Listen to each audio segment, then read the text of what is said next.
আমার নাম বিচারপতি শামসুদ্দিন চৌধুরী মানিক। বিচারপতি শামসুদ্দিন মানিক মানিককে হাইকোর্টের কয়েকদিন আগে উপস্থাপন করছো চ্যানেল আইছি মানিককে হ্যাঁ হ্যাঁ সেই মানিক আমার নাম হলো বিচারপতি মানিক বাড়ি মুন্সিগঞ্জ। আপনার পিতার নাম? পিতার নাম মরহুম আব্দুল হাকিম চৌধুরী। আব্দুল হাকিম চৌধুরী। গুড। জি। আপনি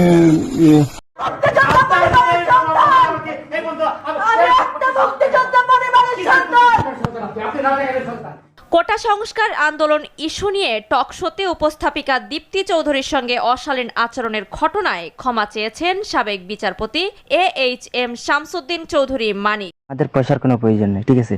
আপনি যদি সেফটি মানে ফালতু লোক 2 টাকা এগো না, ফালতু লোক। আমি এই দেশে এত কষ্ট করে এসেছি কি বাংলাদেশে ফেরত যাওয়ার জন্য? জি না আচ্ছা ঠিক আছে। বিচারপতি শামসুদ্দিন চৌধুরী মানিক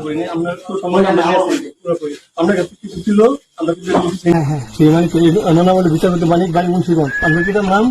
পিতার নাম মরহুম আব্দুল হাকিম চৌধুরী। আব্দুল হাকিম চৌধুরী। গুড। জি। আপনি এই যে পালাইতেছেন কেন বলেন? ভয়ে পালাইতেছি। কার বইয়ে? আর প্রশাসনের ভয়ে। প্রশাসনের বইয়ে ওই একটা মেয়ে বলছিলেন যে ইয়ের বাচ্চা দীপ্তি চৌধুরী। এটা আমি ক্ষমা চাইছি। আমি বলি আপনাকে,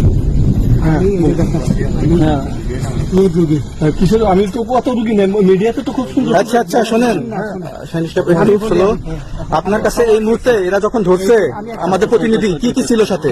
আমার সাথে কি কি ছিল এটা বলেন। আমার সাথে ছিল ব্রিটিশ পাসপোর্ট, বাংলা পাসপোর্ট, টাকা আর কয়টা ই কার্ড, ডেবিট কার্ড আর ই কার্ড কি বলে।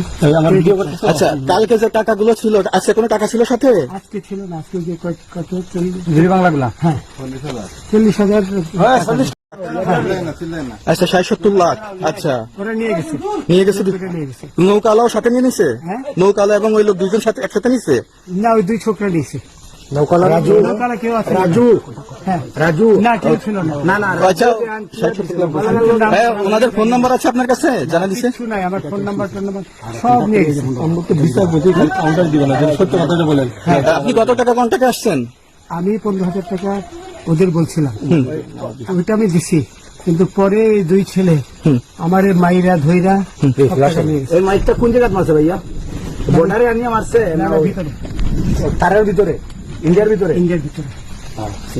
আপনি তো ইয়ের নামে আমাদের বাংলাদেশে অনেক ইয়ের নামে আপনি অনেক অন্যায় করছেন, জুলুম করছেন, এটা সঠিক? আমি জুলুম করি নাই। আমি আচ্ছা, এগুলো আইন